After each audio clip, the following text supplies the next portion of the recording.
So I got involved in the area of writing publicly after seeing Kanye West tweet that he liked the way Candace Owens thinks. And I think why that inspired me was because it was this prominent black celebrity whose music I loved and who is beloved in general. Taking a very crude sledgehammer to the taboo of being a black conservative, and something about that. I figured if Kanye can do that, then I can sort of write my thoughts, which are not narrowly conservative, but sort of heterodox or whatever. But I had been mainly keeping to myself for fear of social ostracism. I think rational fear, but I don't want to attribute too much weight to that. That was the proximate cause, but ultimately I think I was motivated enough that if that hadn't happened, in short order, I would have found another reason.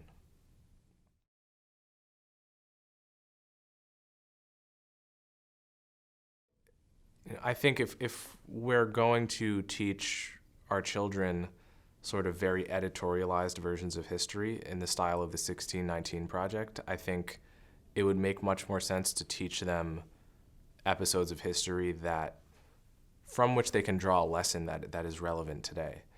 So for example, not that many people know about the massive push that formerly enslaved people made to become literate right after the Civil War. We're talking about,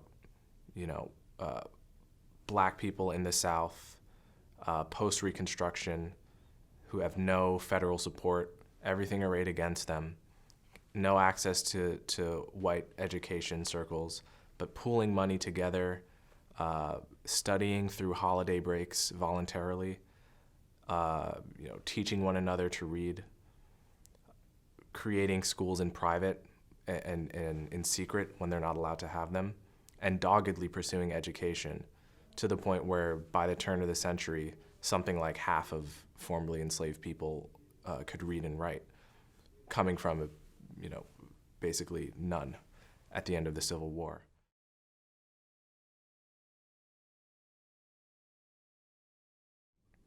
I'm not a fan of Trump, and I also lament that one has to caveat that to say anything good about him. But if you look at his criminal justice reform, the First Step Act, we're talking about basically all the liberal reforms that someone like Michelle Alexander and the New Jim Crow would have asked for.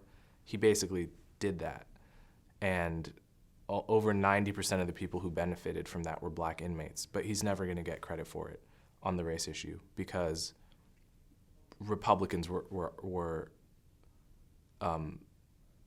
not the party of civil rights. And that just cemented, I think, in the black American consciousness. And until there's something that unsettles that, I'm not sure that's going to change. If one keeps one's values consistent, you might find yourself floating between parties. And so I don't think it would necessarily be good for black people to move en masse to one party or the other. It really just depends on what particular values a party is standing for at what particular time.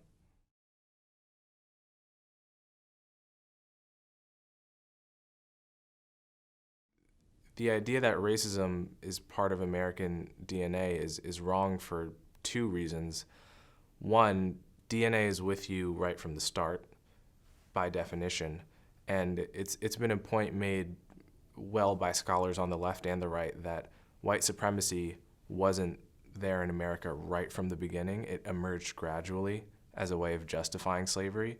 So it was much closer to a bad habit acquired in America's youth, if we want to run with this kind of analogy of America as a person. And secondly, DNA stays with you your whole life, right? It's with you till your dying day.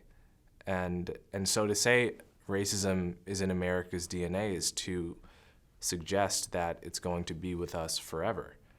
And, I think the history of progress on that front already demonstrates why that's a wrong view.